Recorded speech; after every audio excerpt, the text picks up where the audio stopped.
Astaghfirullah. Assalamualaikum warahmatullahi wabarakatuh.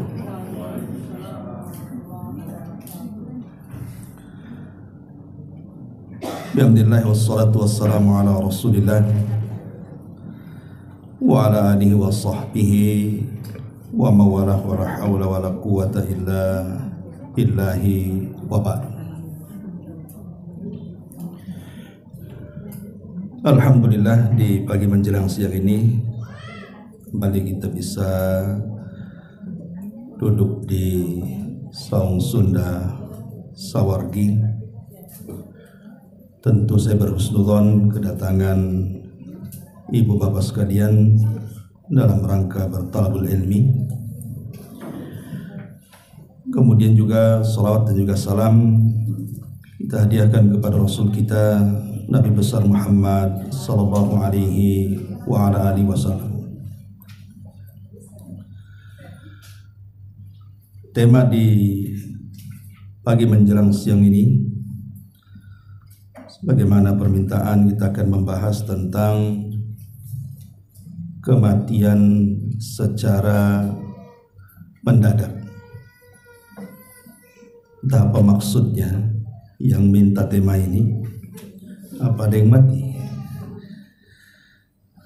Tapi tema ini juga sangat menarik untuk kita bahas,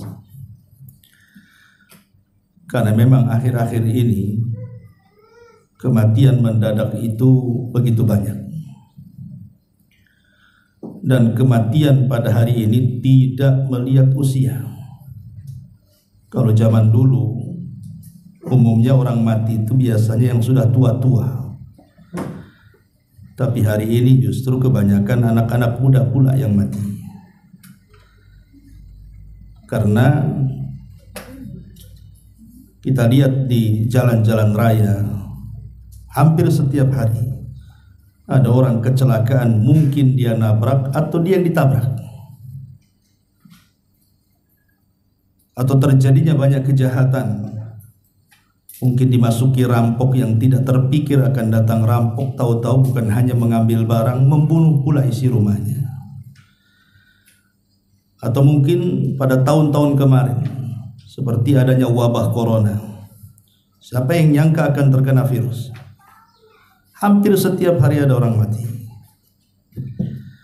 Lah tentu fenomena kematian mendadak ini juga harus kita sikapi. Apakah orang yang mati mendadak ini sebuah kebaikan, ataukah justru sebuah azab yang Allah datangkan?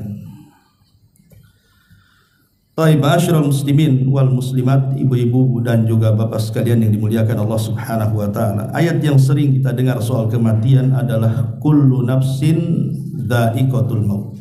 Setiap jiwa itu pasti akan mengalami sebuah kematian. Tapi ada hadis dari Aisyah Ummul Mukminin radhiyallahu anha, di mana Nabi sallallahu alaihi wasallam mengatakan mautul fujati rahatun lil mu'min wa akhdun asfan lil kafir. Kata Nabi sallallahu alaihi wasallam, kematian mendadak bagi seorang mukmin itu adalah tanda beristirahatnya dia dari kepenatan dunia. Tapi sebaliknya, kematian mendadak bagi orang kafir, munafik, fajir, maka justru itu awal penyesalan dalam kehidupannya. Berarti di sini ada dua kelompok orang-orang yang mati mendadak itu kan. Kelompok yang pertama diuntungkan dengan kematian yang mendadak itu, dan mereka orang-orang yang beriman. Sebab dengan kematian mendadak dia sendiri tidak susah. Kita lihat orang-orang yang koma, kadang bukan hanya sehari dua hari itu, ada yang berbulan, ada yang bertahun baru kemudian meninggal. Dianya sendiri tersiksa, belum lagi menyiksa orang lain yang merawat dia. Yang tadinya yang merawat sehat, gara-gara merawat dia jadi sakit pula dia. Terkadang merawat mati duluan daripada yang dirawatnya. Dan itu sering terjadi. Artinya kalau seorang mukmin itu Allah pilihkan kematian seperti itu, maka itu sebuah keuntungan bagi dia, karena dia sendiri tidak merasakan sakit yang panjang dan orang lain pun tidak tersiksa dengan dia. Tapi kalau seandainya yang mati mendadak ini orang kafir, ataupun orang munafik, ataupun orang jahat, ataupun orang yang ahli maksiat, maka kematian mendadak itu tentunya penyesalan bagi dia. Kenapa? Karena tidak sempat didahului dengan tobat. Itu masalahnya. Al-Imam Al-Bukhari rahimahullahu ta'ala sampai beliau mengatakan sebuah syair yang sangat bagus sekali. Apa kata beliau? Igtanim fil faraghi fadla ruku'i fa'asa an yakuna mautuka baghtah kam sahihin ra'aitu min ghairi saqamin dhahabat nafsuhu sahihatu fallattatun. Kata beliau, manfaatkanlah di saat longgar keutamaan ruku dalam sholat. Kemungkinan kematianmu akan datang secara tiba-tiba. Berapa banyak orang-orang yang sehat yang kau lihat tanpa ada sakit, tiba-tiba jiwanya yang sehat pergi dengan mendadak. Anehnya Imam Bukhari mengatakan seperti ini, lah Imam Bukhari sendiri mati dalam kondisi mendadak. Dia mengucapkan ucapan ini, dia pula meninggal mendadak. Dan tentunya seorang ulama yang kematiannya Allah pilih seperti itu sebuah husnul khatimah. Saya katakan tadi, orang yang sudah persiapan sebelum kematiannya kemudian dia meninggal, berarti ini sebuah keuntungan, karena dia hendak berpindah dari satu tempat menuju tempat yang jauh lebih nikmat yang dia akan rasakan. Tapi sebaliknya orang-orang yang jahat justru dengan kematiannya memindahkan dia dari tempat yang senang di dunia ke tempat yang penuh dengan adab Allah Subhanahu wa taala di dalam kuburannya. Ma'asyiral muslimin wal muslimat rahimani wa rahimakumullah. Ada sebuah hadis dari Anas bin Malik radhiyallahu anhu, di mana Nabi sallallahu alaihi wasallam mengatakan, min iqtirabis saati an yural hilalu kibalan fayuqalu li lailataini an tuttakhadul masajid turuqan wa an yadhhara mautul fujati. Kata Nabi sallallahu alaihi wasallam, di antara dekatnya hari kiamat, hilal ataupun bulan akan terlihat nyata sehingga dikatakan ini tanggal 2. Masjid-masjid akan dijadikan jalan-jalan dan munculnya kematian-kematian mendadak yang sangat banyak. Jadi 14 abad yang silam Nabi SAW sudah mensabdakan kepada kita bahwa nanti di akhir zaman, seolah-olah Rasul ingin mengatakan seperti itu, akan banyak kematian mendadak di mana-mana. Dan zaman itu sudah ada hari ini. Zaman itu sudah ada hari ini, karena setiap hari kan kita melihat ada orang kecelakaan, tiba-tiba kemudian datang tsunami, kemudian membunuh banyak orang, datang gempa, datang angin puting beliung, datang musibah macam-macam yang orang itu tidak memprediksi akan kedatangannya. Tahu-tahu datang, rumahnya roboh, mati pula di situ. Nah, ini kan terjadi di depan mata kita, dan harusnya bagi seorang mukmin ketika melihat ada orang yang mati mendadak ini sebuah pelajaran. Jangan-jangan saya seperti itu dan saya tidak persiapan untuk itu. Ma'asyiral muslimin wal muslimat rahimani wa rahimakumullah. Nabi SAW pernah berdoa seperti ini. Allahumma inni a'udzubika minat taraddi wal hadami wal gharaqi wal hariki wa a'udzubika an yatakhabbatani syaitan indal mauti wa a'udzubika an amuta fi sabilik mudbiran wa a'udzubika an amuta ladigha. Ya Allah, sesungguhnya aku berlindung kepadamu dari terjatuh dari tempat yang tinggi, dari tertimpa bangunan, dari tenggelam, dari terbakar. Aku juga berlindung kepadamu dari campur tangan setan ketika aku meninggal.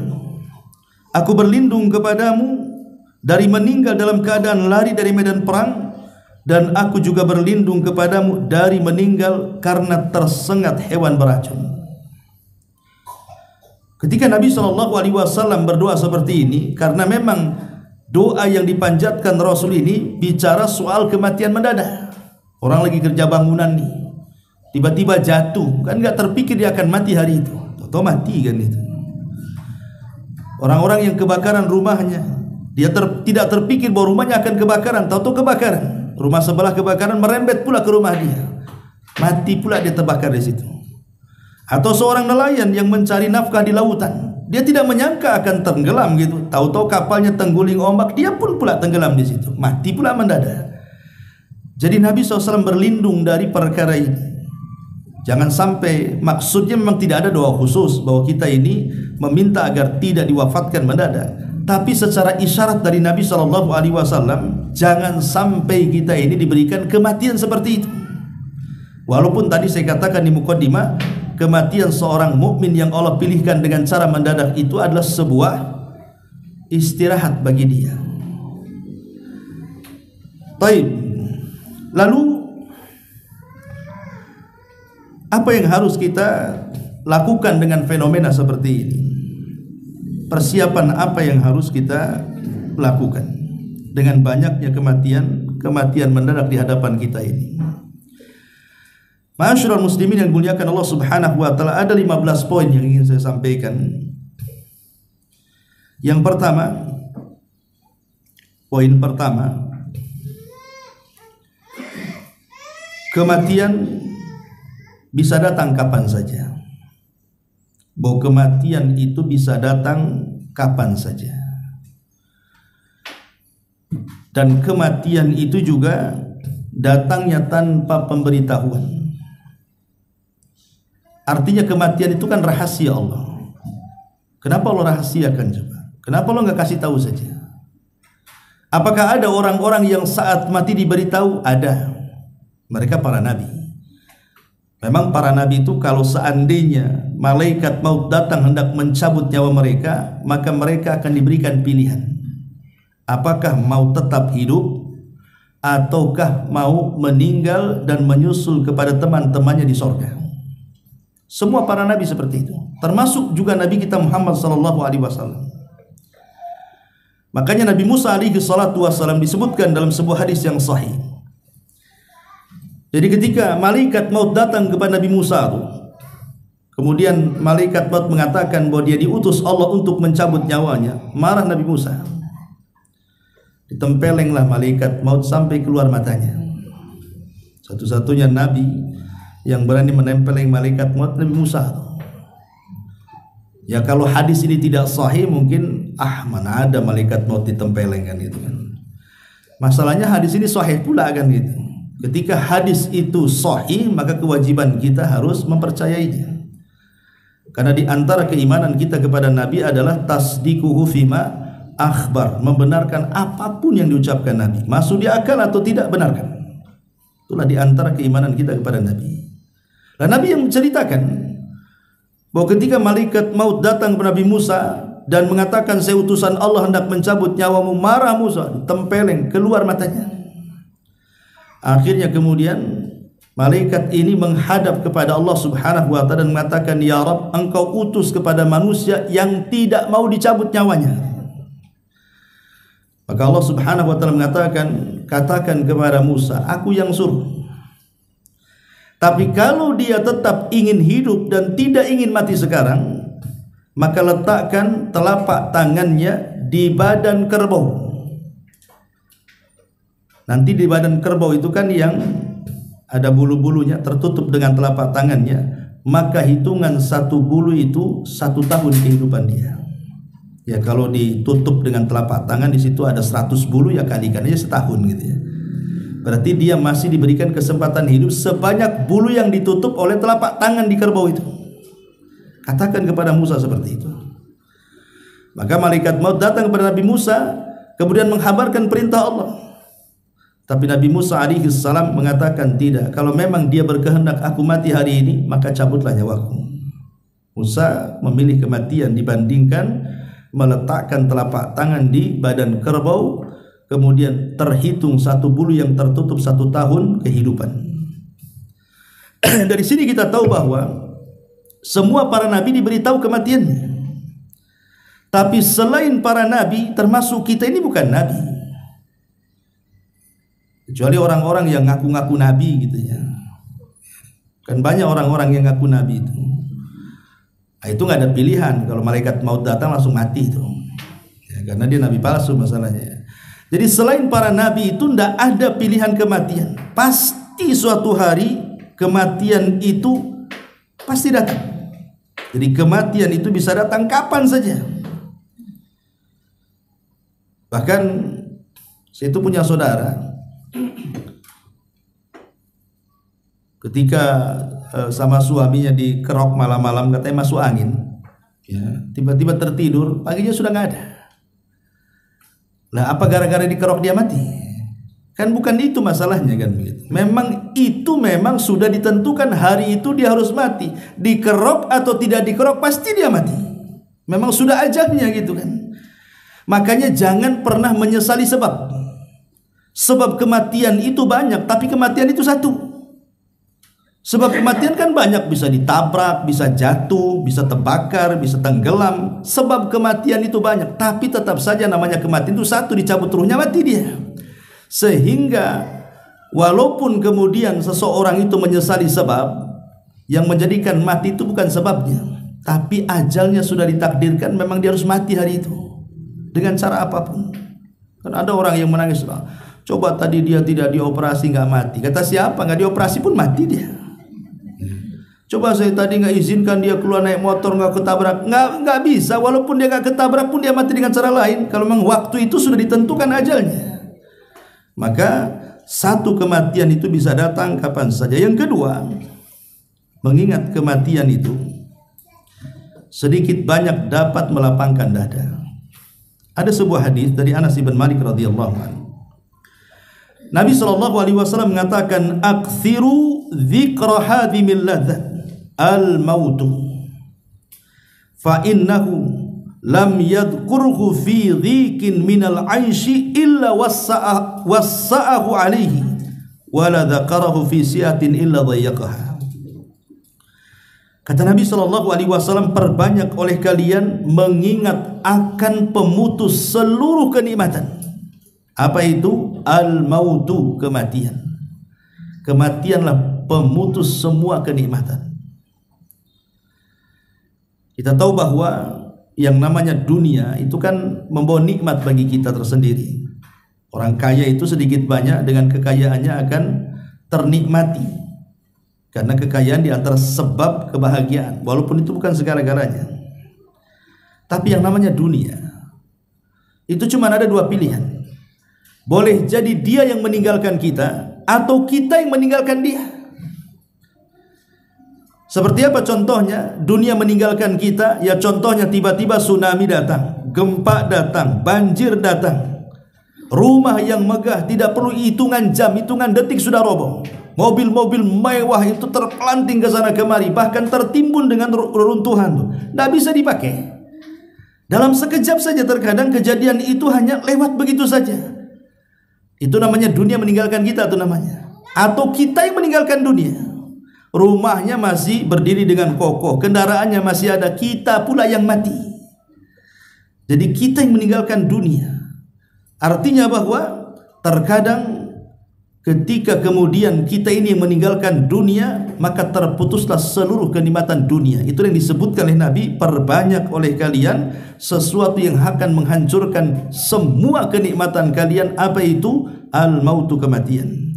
Kemudian Rasul mengatakan, karena sesungguhnya tidaklah seseorang itu mengingatnya, maksudnya mengingat kematian, dan dalam keadaan sempit hidupnya, melainkan dia akan lapang dadanya.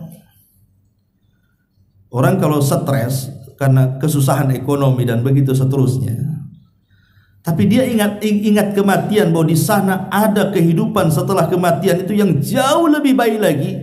Dia tidak akan stres hidupnya itu. Ya, sampai kapan lah hidup di dunia itu? Sampai kapan coba dia miskin? Namanya kemiskinan itu pasti ada akhirnya. Tidak mungkin tidak ada akhirnya. Walaupun istilahnya dia tidak diberikan kekayaan di dunia, minimalnya diakhiri dengan kematiannya kan. Ketika mati selesai dia miskin itu. Jangan pula udah miskin di dunia, miskin pula di akhirat dia. Jadi dengan mengingat kematian itu, maka hati dia akan tenang bahwa kehidupan dunia ini ya kehidupan semu ya seperti ini kehidupan dunia. Kehidupan yang sesungguhnya ya nantilah setelah kematian. Lah dari mengingat seperti itu lapang pula dia dada dia. Kemudian Nabi SAW mengatakan, tapi ada juga yang mengingat kematian dalam keadaan lapang, menjadi sempit pula hati dia. Jadi ada dua kelompok di sini.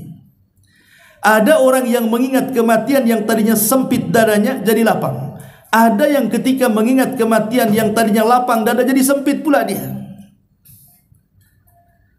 Orang-orang yang menginvestasikan seluruh kekayaannya di dunia, dia tidak pernah menginvestasikan kekayaannya untuk akhirat, atau amalannya, atau waktunya, atau tenaganya, atau apanya kan. Maka dia terpikir kalau dia mati, apakah ini semua akan dibawa? Kan tidak, sempit dada dia. Tapi kalau seandainya dia betul-betul menginvestasikan tenaganya, waktunya, amalnya, hartanya untuk akhirat, sekalipun di dunia dia sempit karena kesusahan dan kefakirannya, tapi karena dia sudah ada persiapan di akhirat, kalau ingat mati itu jadi lapang jadinya. Itulah yang disabdakan Nabi SAW dari Ummul Mukminin Aisyah radhiyallahu anha, man ahabba liqa Allah ahabballahu liqa'ah, wa man kariha liqa Allah karihallahu liqa'ah. Siapa yang cinta berjumpa dengan Allah, maka Allah senang berjumpa dengan dia. Tapi siapa yang benci berjumpa dengan Allah, Allah pun tidak suka dengan dia. Apa maksud hadis ini? Orang kalau meninggal dalam posisi beriman, dan sebelum meninggalnya memang kekayaannya, semua kehidupannya, tenaganya dia serahkan untuk akhiratnya, maka dia akan senang berjumpa dengan Allah. Kenapa? Karena Allah sudah siapkan untuk dia penggantinya di surga. Kalau dia tidak pernah membelanjakan hidupnya untuk akhirat, dia belanjakan untuk dunia saja, ketika meninggal dunia dia tidak suka dengan kematiannya. Kenapa? Karena di akhirat nggak ada apa-apa bagi dia, karena semua ditinggal di dunia kan. Maka dari sini mengingat kematian itu bisa melapangkan dada dan bisa menyempitkan dada. Kapan lapang dada? Ketika dia seorang mukmin. Kapan sempit dada? Ya ketika dia bukan seorang mukmin. Ini yang kedua. Yang ketiga, mengingat kematian itu menjadikan seorang mukmin semakin cerdas. Dalam sebuah hadis Nabi SAW mengatakan, al-kaisu man dana nafsahu wa amila lima ba'dal maut. Orang cerdas itu kata Rasul adalah orang yang ketika mengaca introspeksi diri, apakah sudah banyak amalnya, atau hari ini lebih baik, atau hari ini apa yang sudah saya lakukan, hari ini ibadah apa yang sudah saya kerjakan. Dia terus introspeksi. Kemudian yang kedua kata Rasul, al-kayis itu mandana nafsah wa amila lima ba'dal maut, dan dia akan banyak beramal untuk bekal setelah kematiannya. Itulah orang cerdas. Kenapa dikatakan cerdas? Karena dia cerdas bahwa kehidupan ini bukan hanya di dunia saja, ada kehidupan setelah kematian. Makanya dia cerdas karena kehidupan ini akan panjang. Setelah kematian itu kan safarnya akan lama tuh. Bayangkan orang masuk kubur, di situ ada peristiwa-peristiwa macam-macam kan di kubur itu, mulai dari himpitan kuburan, fitnah kubur, nikmat kubur, azab kubur, macam-macam tuh. Belum lagi nanti menghadapi kiamat besar, nanti di padang mahsyar dengan berbagai macam peristiwanya kan, dari hisabnya, dari mizannya, dari suhufnya, macam-macam, sampai ke titiannya, sampai ke kontorohnya, sampai ke depan surganya. Itu kan perjalanan panjang itu. Kalau orang yang cerdas setelah kematian itu akan mengalami perjalanan panjang, pasti dia akan mempersiapkan bekalnya tuh. Sama lah kita juga di dunia, kalau safar kan pasti bawa bekal. Nah mungkin nggak bawa bekal kan. Jangankan safar jauh-jauh, ke Barelang saja bawa bekal ya, ke Barelang lo bawa bekal tuh. Kadang-kadang bekalnya lebih banyak daripada ke Bandung pula. Kadang-kadang kan itu yang dekat perjalanan saja kita harus bekal. Ini perjalanan sepanjang itu masa nggak ada bekalnya? Dan itu tidak akan pernah kembali. Nah, makanya di sini pentingnya seseorang itu cerdas ketika mengingat kematian. Kemudian yang keempat, kematian bagi seorang mukmin itu sebuah peristirahatan. Inilah yang saya katakan bahwa mautul fuj'ati rahatun lil mu'min wa akhdatun asafatal kafirin. Kematian mendadak adalah istirahat bagi seorang mukmin dan penyesalan bagi orang kafir. Di zaman Rasul ada jenazah yang lewat. Kemudian Nabi SAW mengatakan mustari wa mustarahu minhu. Mustari wa mustarahu minhu. Kata Nabi SAW, ada orang-orang yang beristirahat saat kematiannya, ada orang-orang yang orang lain beristirahat karena kematiannya. Jadi ada orang-orang yang beristirahat karena kematiannya, ada orang-orang yang beristirahat karena kematian orang lain.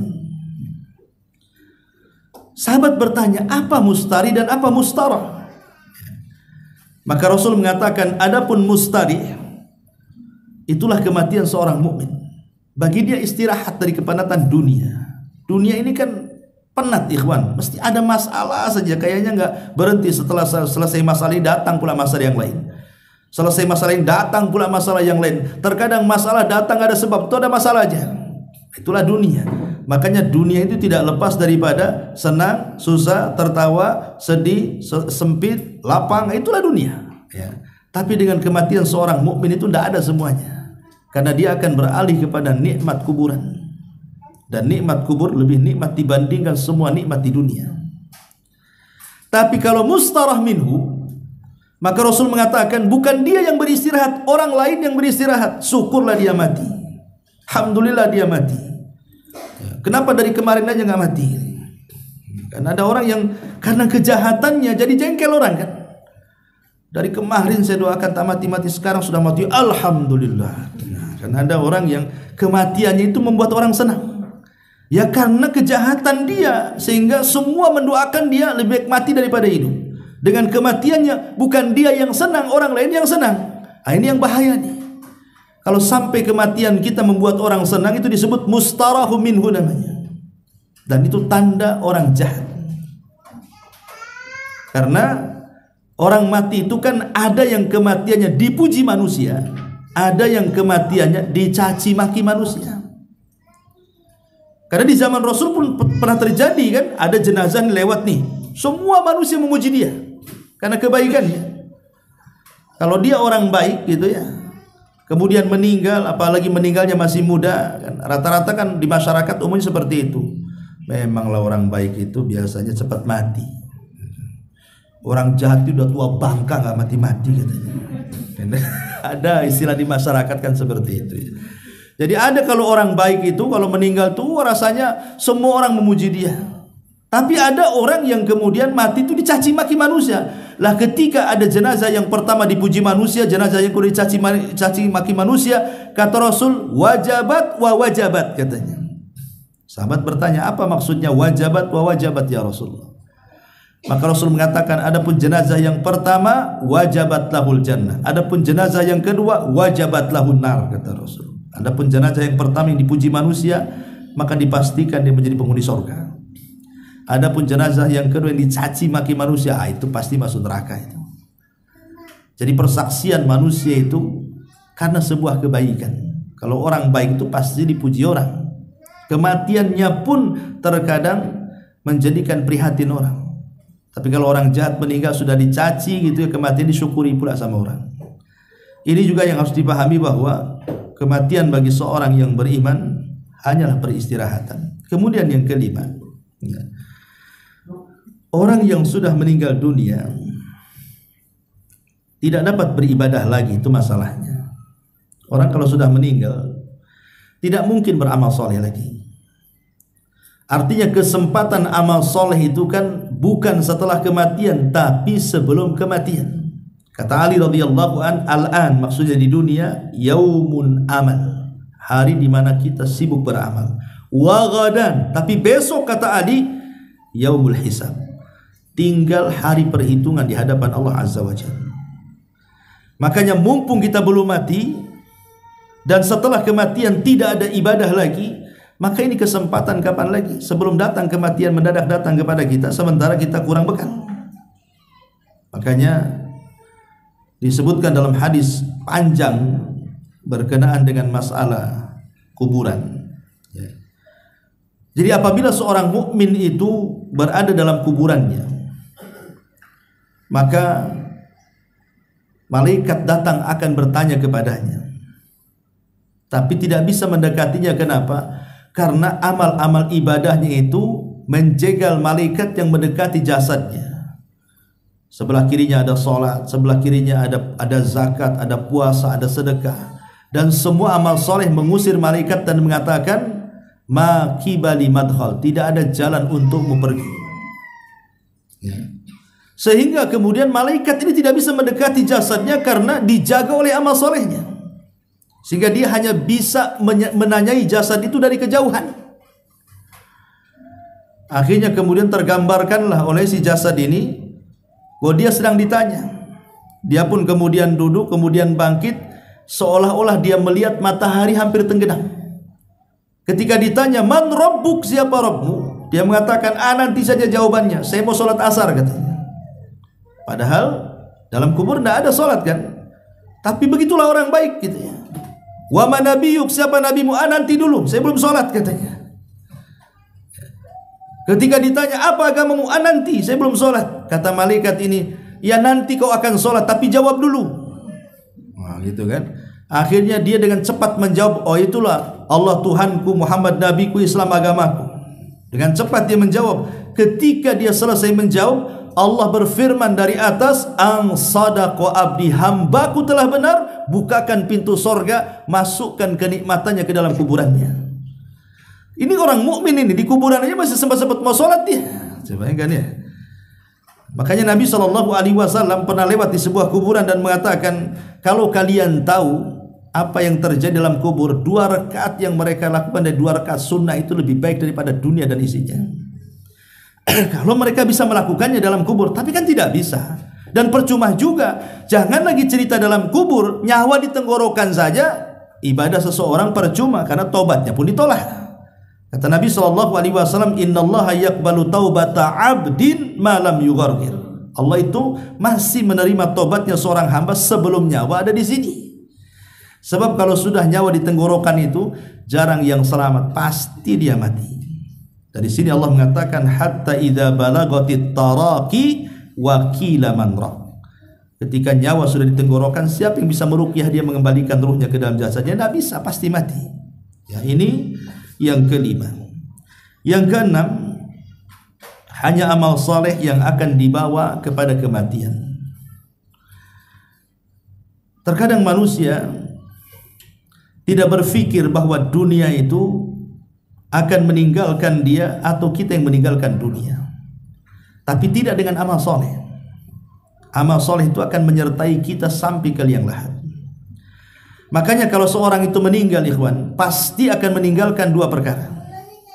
Pertama keluarganya, yang kedua hartanya. Dua-duanya tidak akan dibawa. Lalu apa yang dibawa? Yang dibawa ya amalan soleh yang melekat di badannya, itulah yang dibawa. Adapun hartanya, dengan sebab kematiannya saja, belum lagi dia dikubur, itu sudah berpindah tangan kepada ahli warisnya. Ahli waris itu meninggal, ketika melihat meninggal yang punya harta itu menangis sehari saja. Sehari aja dia nangis, kayaknya kehilangan. Nanti 2 hari udah sibuk tuh cari sertifikat rumah tuh.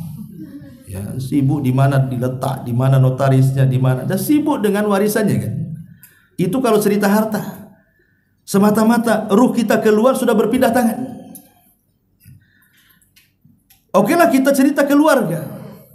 Keluarga sampai kapan dan sampai mana menemani kita kan? Paling sampai kuburan saja.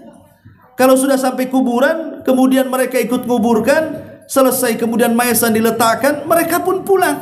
Dan orang yang ada di kuburan masih sempatlah mendengar suara terompahnya itu. Keluarga yang meninggalkan masih dengar dia sampai keluar kuburan.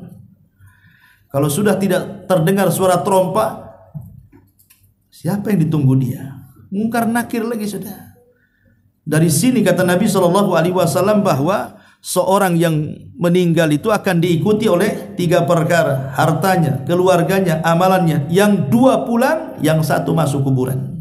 Maksudnya yang 2 pulang itu harta dan keluarganya, yang masuk itu hanya amalannya. Idza mata ibnu Adam in qata amaluhu illa min thalathin, sadaqatin jariyah aw ilmin yuntafa'u bihi aw waladin salihin yad'u lahu. Apabila anak Adam meninggal dunia, tidak ada yang bermanfaat bagi dia kecuali ilmu yang bermanfaat, sedekah yang mengalir, atau anak yang soleh yang mendoakan orang tuanya. Ini yang ke-6. Yang ke-7, husnudzan billahi indal mauti. Berusaha berhusnudzan kepada Allah meskipun dalam kondisi sakaratul maut. Dalam kondisi apapun, sedang sakit parah, apalagi mendekati ajalnya, jangan sekali-kali husnudzan, suudzon, berburuk sangka kepada Allah, tapi tanamkan husnudzon, berbaik sangka dengan Allah. Kenapa? Karena dalam posisi seperti itu setan lebih dekat dibandingkan malaikat. Karena setan itu tidak redha kalau ada anak Adam meninggal husnul khotimah.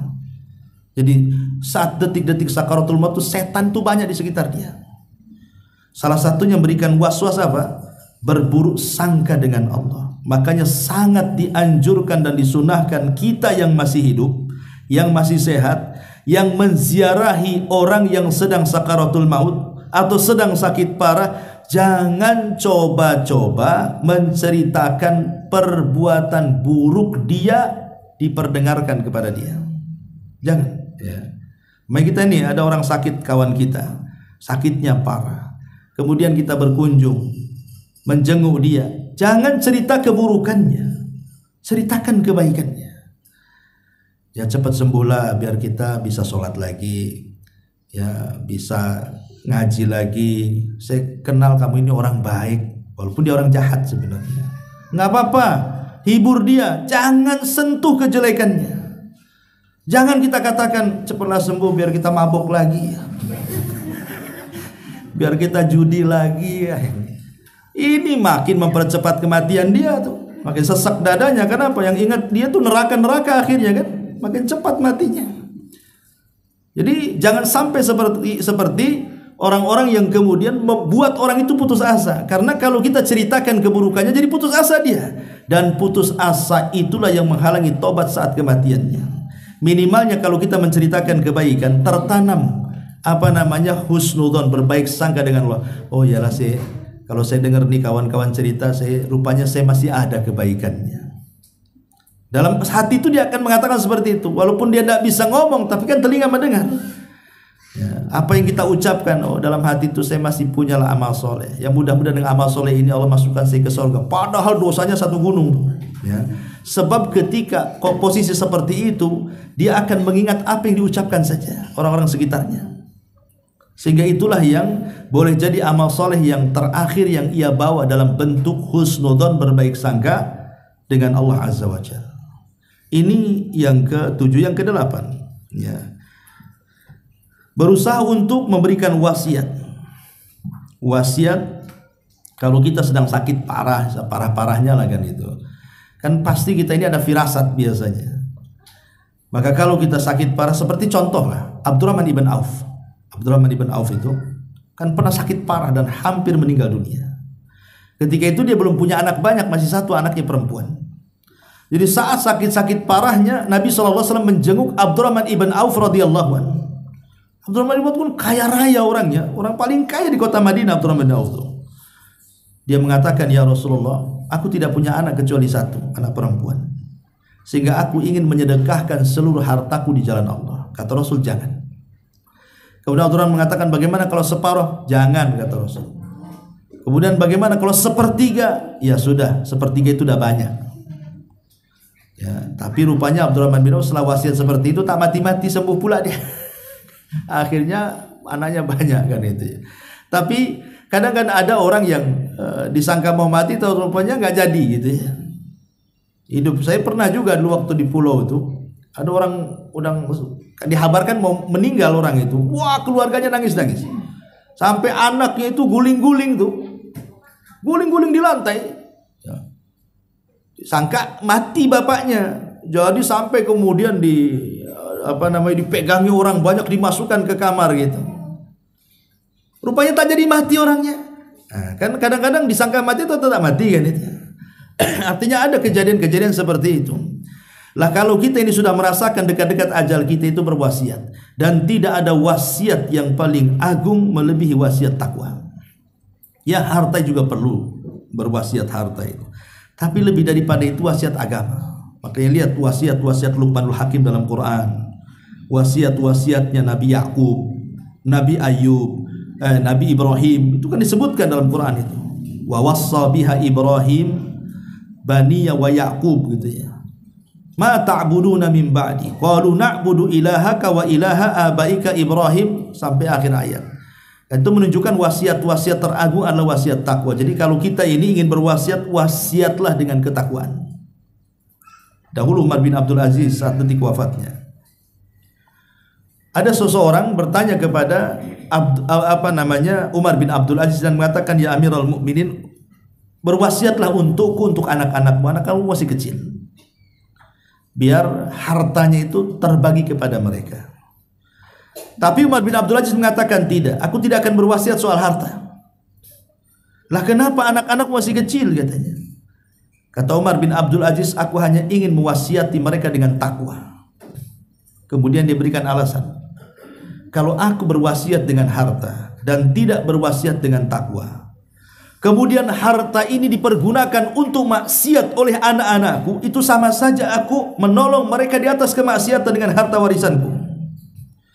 Tapi kalau aku berwasiat kepada mereka dengan takwa, maka walaupun mereka tidak punya harta, pasti dengan takwa itu akan mendatangkan harta kepada mereka. Kemudian dia membacakan ayat, wa man yattaqillaha yaj'al lahu makhraja wa yarzuqhu min haitsu la yahtasib. Siapa yang bertakwa kepada Allah, pasti Allah akan carikan jalan keluarnya, dan Allah berikan rizki dari arah yang tidak disangka-sangka. Jadi wasiat yang terbaik adalah wasiat takwa. Ya, umpamanya kalau memang enggak bisa dengan lisan, kan bisa dengan tulisan. Minta pena, tulisnya. Karena wasiat ini terkadang lebih merubah keturunan dibandingkan nasihat. Ada orang yang sewaktu orang tuanya masih hidup, wah jahatnya, naudzubillah. Tapi ketika orang tuanya sudah meninggal, tetapi meninggalkan wasiat, minta anak-anaknya supaya baik, itu kadang-kadang anaknya jadi baik itu. Karena wasiat orang tua, saya nggak boleh gini, begini, kan itu. Kan kadang-kadang seperti itu, wasiat bisa merubah orang tuh. Karena ada istilah kalau nggak dilaksanakan nanti kualat gitu. Makanya ada anak-anak itu yang berubah gara-gara wasiat. Nah, kenapa kemudian wasiat itu penting menjelang kematian? Ini yang ke 9, yang ke 8, yang ke 9, selalu melakukan amal ibadah, istiqomah dalam melakukan ibadah sebelum kematian menjemput kita. Istiqomah dalam ibadah. Begini ya, Allah Subhanahu wa taala berfirman, fa amma man a'ta wattaqa wa saddaqa bil husna fasanuyassiruhu lil yusra wa amma man bakhila wastaghna wa kadzdzaba bil husna fasanuyassiruhu lil usra. Di sini ada dua kata. Yang pertama fasanuyassiruhu lil yusra, dan yang kedua fasanuyassiruhu lil usra. Kami akan mudahkan jalan dia yang sudah mudah. Kami akan sulitkan jalan dia yang sudah sulit. Apa makna dua ayat ini? Para ulama tafsir ketika memberikan catatan kepada dua ayat ini, mereka mengatakan begini. Sebuah amal soleh itu pasti akan melahirkan amal soleh yang lainnya. Sebuah kebaikan itu pasti ada turunannya. Sebagaimana dosa juga pasti ada turunannya.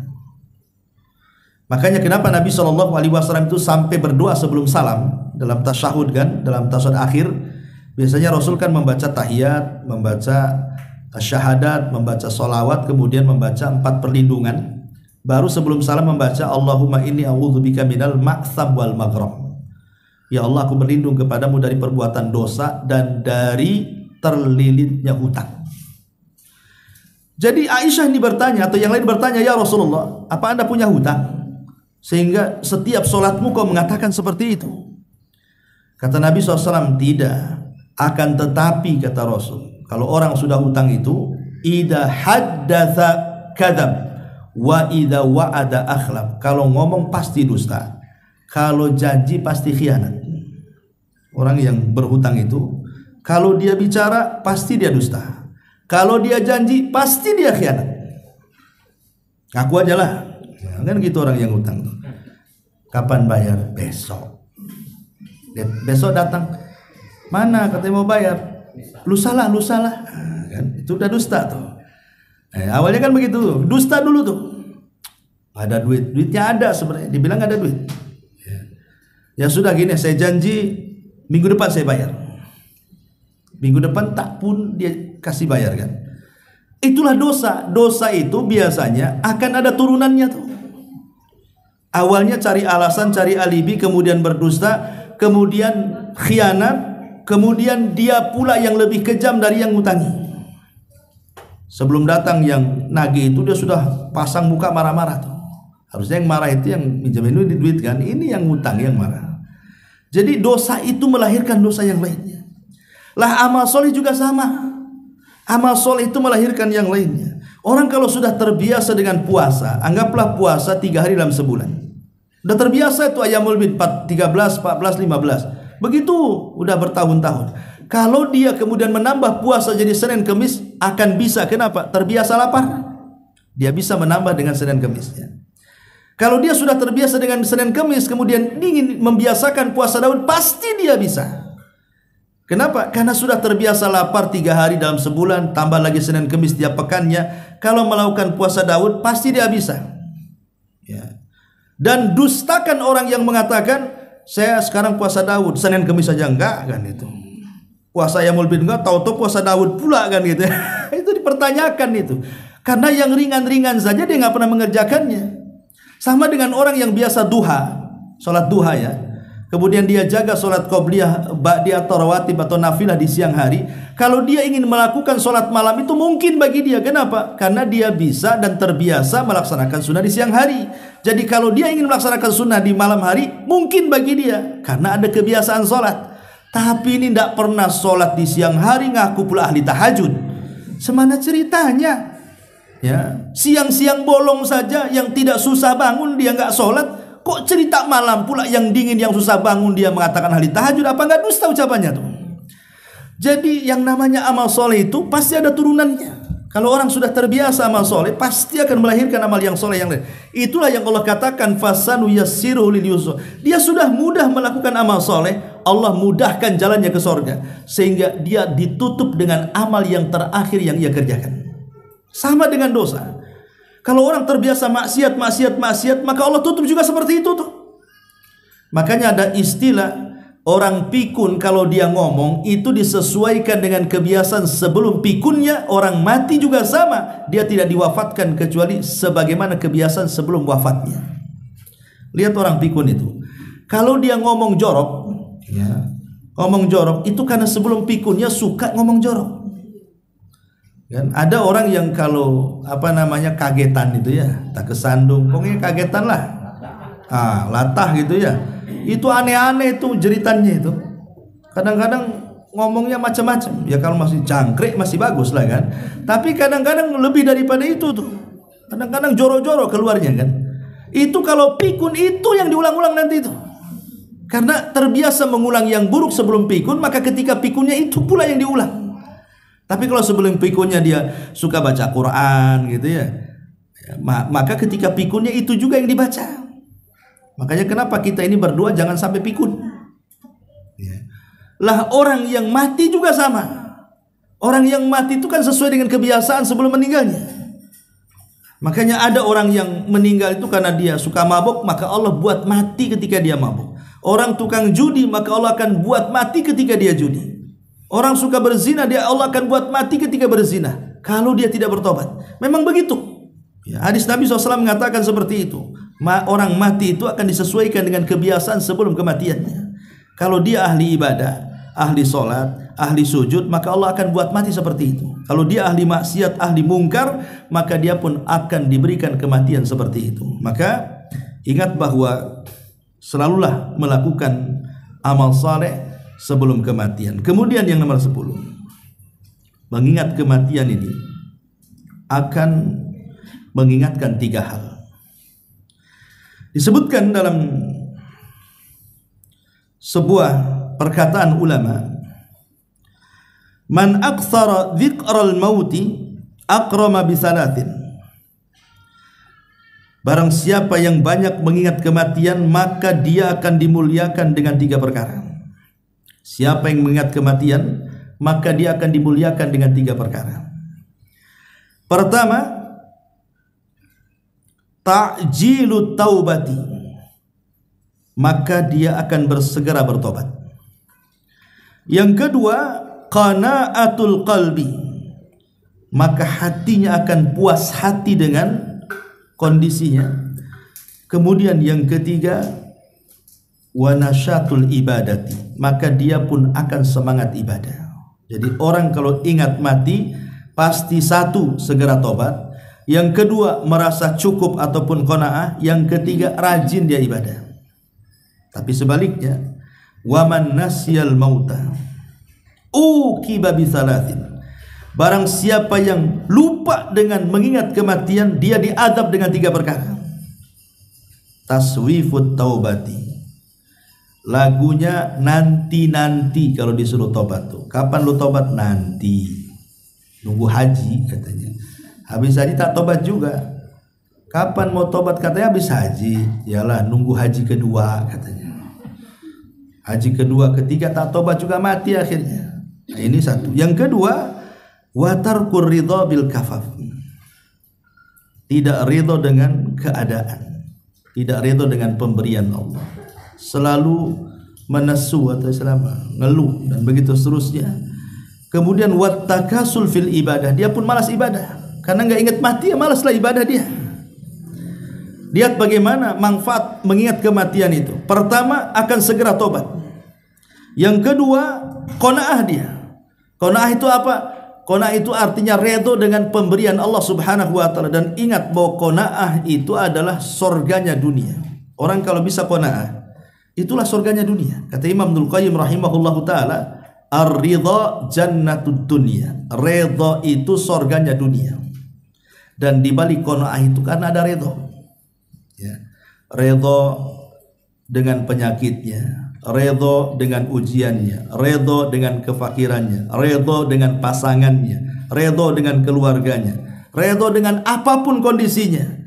Kalau semua redho, itulah surganya dunia. Karena hanya orang yang redho dan qanaah itu yang tidak pernah rungsep hidupnya. Pasti tenang aja hidupnya itu. Mau kondisi apapun dia akan senyum, tertawa, karena nggak ada beban. Biasanya yang tidak redho itulah yang kadang-kadang nyusahin hidup tuh. Karena orang yang tidak redho itu sama dengan orang hasad. Seolah-olah kita mengatakan, kenapa Allah kasih dia, kenapa Allah tidak kasih saya? Kenapa Allah kasih dia berhasil, kenapa saya tidak? Kenapa anak orang seperti ini, kenapa anak saya tidak? Seolah-olah protes dengan takdir. Nah, itulah namanya orang gak qanaah tuh. Sama dengan orang hasad. Nah, itu yang gak buat tenang jadinya. Nah, itu gara-gara tidak ingat mati. Ya, kemudian juga yang terakhir, nasyatul ibadah. Pasti orang yang ingat mati itu pasti akan semangat ibadahnya. Kemudian yang ke-11, dilarang untuk berangan-angan kematian. Tidak boleh seseorang itu berangan-angan dengan kematian dalam kondisi apapun, sampai pun dalam sakit parah sekalipun. Tidak boleh seseorang itu mengingat kematian. Makanya nanti di akhir zaman, kata Rasul, sampai ada orang berdiri di depan kuburan, dia mengatakan, duhai kiranya aku yang di dalam, kau yang di luar, katanya. Nanti di akhir zaman ada yang mengatakan seperti itu. Karena apa? Sudah penat dengan kehidupan dunia, akhirnya ingin mati daripada hidup. Dan di zamannya sudah sekarang kita lihat kan, subhanallah, coba. Terakhir ada orang yang kena kasus pinjol. Itu kan banyak tuh, mengakhiri dirinya, mengakhiri nyawanya gara-gara pinjol kan. Pinjaman online itu orang akhirnya bunuh diri, coba, nggak bisa bayar. Dan itu rata-rata kan orang-orang yang menengah ke bawah tuh, yang kadang-kadang pendek cara berpikirnya, mengakhiri dikiranya selesai urusan utang piutang di dunia, dia tidak tahu bahwa utang piutang di akhirat lebih berat lagi tuh. Jadi mengakhiri hidup itu bukan menyelesaikan segalanya. Kalau seorang mukmin dia mengakhiri hidup dengan cara kematian mendadak, baik bagi dia. Tapi kalau artinya mengakhiri hidup dengan cara bunuh diri dan yang lainnya, ini azab bagi dia. Bahkan orang yang bunuh diri itu dilamakan di nerakanya loh. Bukan seperti orang biasa orang bunuh diri itu. Dia masuk neraka lama di nerakanya. Berdasarkan hadis Nabi Shallallahu Alaihi Wasallam. Jadi bahwa yang harus dipahami, jangan berangan-angan kematian. Karena di zaman Rasul punya paman namanya Abbas ibn Abdul Muthalib. Pernah sakit parah. Dan hampir dengan sakitnya itu mendekati ajalnya. Jadi Abbas ini paman Rasulullah SAW mengatakan, berdoa kepada Allah bahwa dia ingin meninggal daripada hidup. Maka Rasul menasihati pamannya dan mengatakan, ya Abbas, la tatamanna al-maut. Jangan engkau berangan-angan kematian. Kemudian Rasul mengatakan dua kata. Sebab kalau engkau baik, kemudian Allah sembuhkan penyakitmu, engkau bisa menambah amalanmu. Atau kalau kau jahat, ada kesempatanlah untuk bertobat. Makanya jangan berangan-angan dengan kematian. Tetapi Rasul memberikan solusi, wa in kana walabud. Kalau memang harus, memang sudah nggak tahan nih, penyakitnya sudah bertahun-tahun, kasihan yang merawat dia. Kalaupun harus mengucapkan kalimat ingin mati, katakan kepada Allah Subhanahu wa taala, kata Rasul, ya Allah, wafatkan aku jika kematianku lebih baik, tapi sehatkan aku jika kehidupanku lebih baik. Berdoa seperti itu boleh. Tapi kalau berangan-angan ingin kematian ya tak boleh kan itu. Ini juga yang ke-11. Yang ke-12, amal orang yang telah meninggal dunia maka akan ditampakkan sesuai dengan perbuatannya di dunia. Amal orang yang telah meninggal ditampakkan perbuatannya. Jadi ketika Allah Subhanahu wa taala berfirman, fakashafna anka ghita'akal yaum, maka pada hari kami singkap penutup kegaiban pada dirimu. Sebagian ulama tafsir mengatakan bahwa ayat ini bicara tentang sakaratul maut. Jadi saat orang sakaratul maut itu dia akan diperlihatkan perkara-perkara gaib yang saat dia sehat dia tidak bisa melihatnya. Seperti melihat malakul maut, melihat catatan amal. Itu diperlihatkan walaupun sekejap tuh. Jadi saat orang-orang detik sakaratul maut itu, malaikat maut ditampakkan kepada dia. Dan Rasulul Maut juga ditampakkan, termasuk catatannya. Catatan amal itu diperlihatkan tuh, walaupun sesaat gitu kan. Makanya dari sini kita lihat banyak ekspresi kematian itu. Ketika kita lihat di kehidupan nyata, ada orang meninggal dia senyum, ada orang meninggal dibaca la ilaha illallah, ada orang meninggal dibaca Quran, ada orang meninggal tiba-tiba kemudian dia pun mengeluarkan kalimat-kalimat zikir, ya. Tapi ada sebaliknya, orang yang meninggal justru dia menyebut-nyebut kemaksiatan. Seperti yang terjadi, ada seorang syekh bercerita. Jadi ada anak, hobinya ya mungkin karena sudah terkena pergaulan bebas, narkoba apa semua, sampai berzina entah dengan berapa puluh wanita pelacur.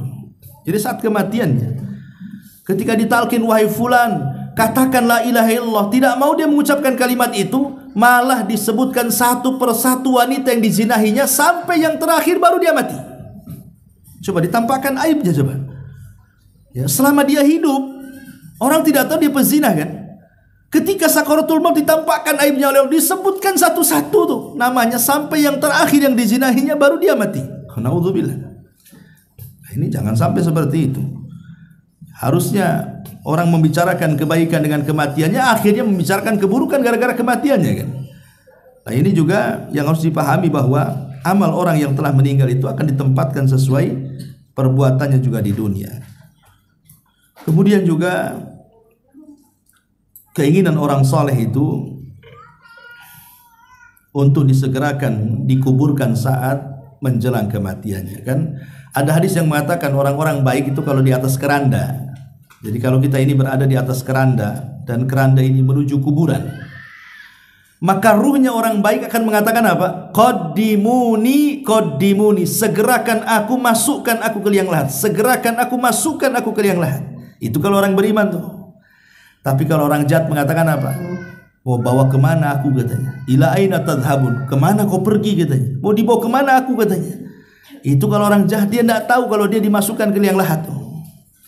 Dari sini kita tahu bahwa amal soleh itu penting dalam kehidupan.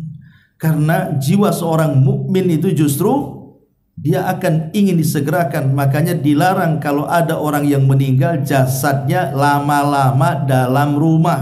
Gak boleh. Kalau sudah meninggal segerakan, fardu kifayahkan, mandikan, kafankan, kuburkan. Itu lebih baik. Tapi kan Ustadz nunggulah anaknya masih belum datang, masih jauh, masih di Medan, masih di Jawa, masih di Padang, tunggulah katanya. Besok dia baru datang. Akhirnya diinapkan pula tuh jasad satu malam.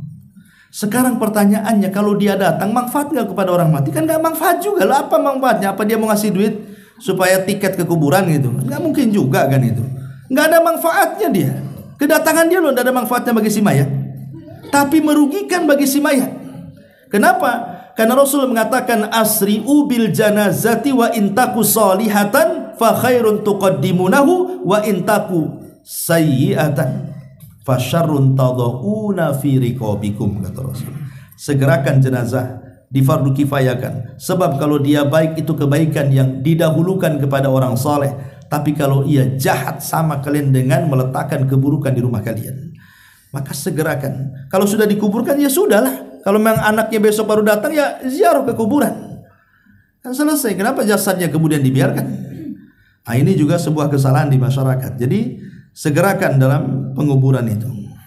Nah, kemudian juga hendaklah kita yang masih hidup berangan-angan dengan kematian yang baik. Berangan-angan, bercita-cita lah, minta kepada Allah agar kematian kita itu jangan su'ul khotimah tapi husnul khotimah. Karena di zaman sekarang sekali lagi kematian mendadak itu merajalela di mana-mana dengan kejahatannya, dengan wabahnya, dengan kondisi jalan yang hari-hari kendaraan makin banyak. Makanya sering saya katakan di zaman Rasul tidak ada orang mati di jalan kan? Ada di zaman Rasul masih mati di jalan? Nggak ada. Di zaman sekarang orang mati di jalan itu setiap hari. Karena di zaman Rasul tidak mungkin keledai nabrak unta. Unta dengan unta tabrakan blak gitu kan, mati nggak ada. Ya di zaman Rasul kan ya unta, kuda, keledai kan gitu ya. Zaman sekarang lihat tronton, ya kemudian mobil besar-besar itu. Ya iyalah hari-hari entah masuk ke dalam mobil, entah tabrakan, entah adu domba, betul-betul kayak adu domba mobil dengan mobil. Ya memang hari-hari orang seperti itu. Jadi fenomena ini harusnya menjadi sebuah pelajaran bagi kita. Jangan pula kita ini diberikan mati seperti itu sementara kita tidak siap. Wallahu a'lam bishawab. Sudah 11:30 ini. Tapi sebelum saya tutup, silahkan kalau ada yang mau bertanya. Waalaikumsalam.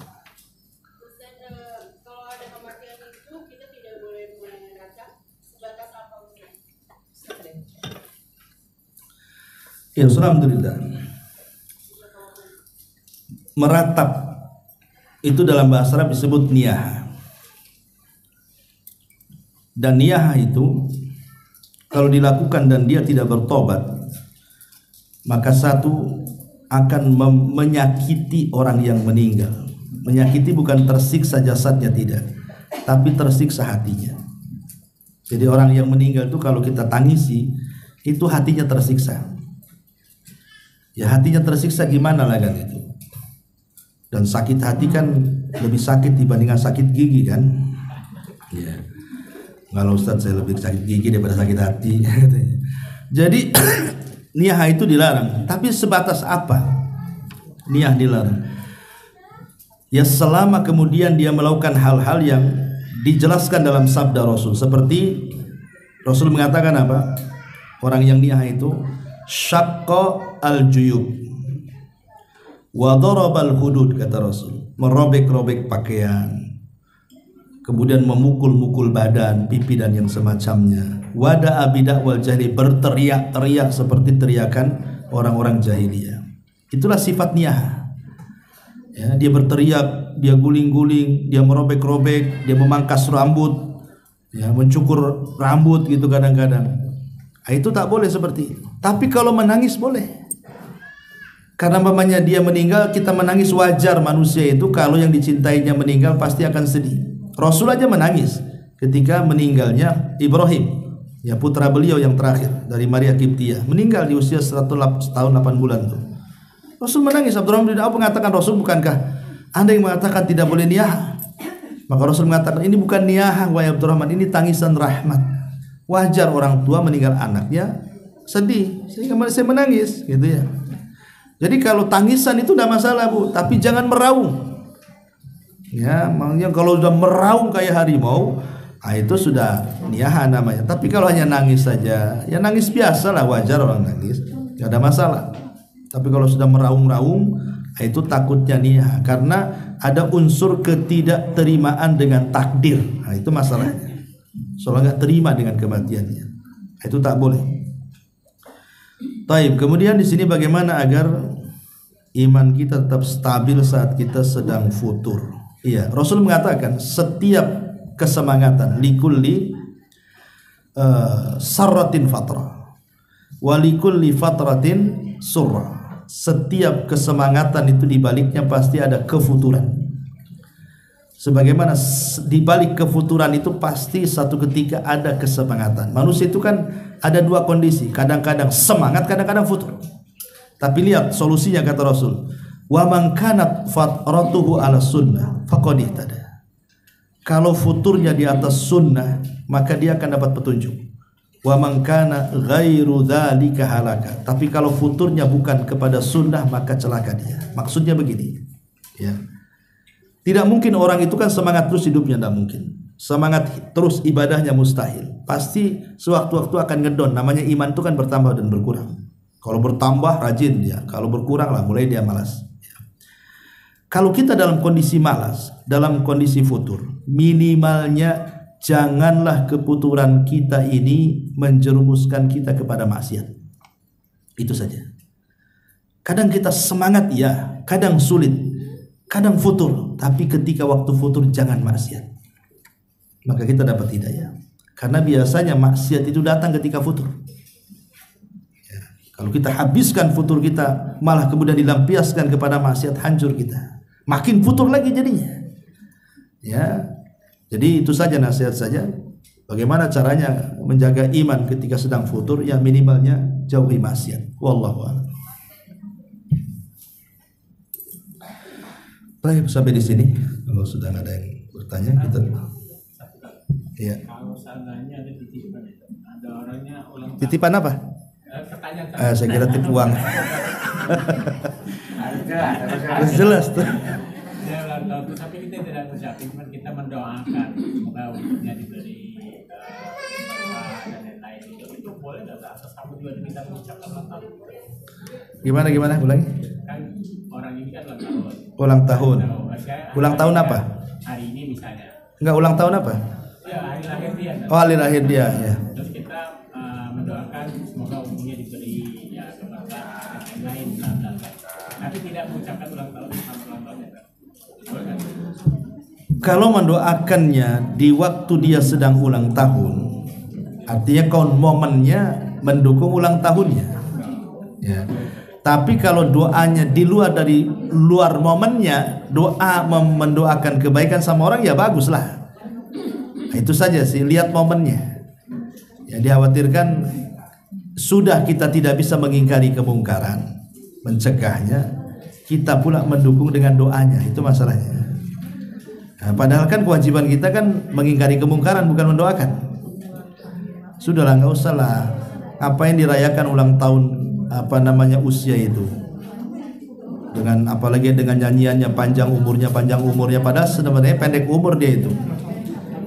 Ya makin bertambah umur kan makin pendek. Harusnya diganti lagunya, pendek umurnya kan, itu makin dia stres dia kan. Panjang umurnya jadi nggak ingat mati. Itu kan tradisi orang-orang kafir ya. Intinya barang siapa yang mengadakan seperti itu bagian daripada tasyabuh sebenarnya.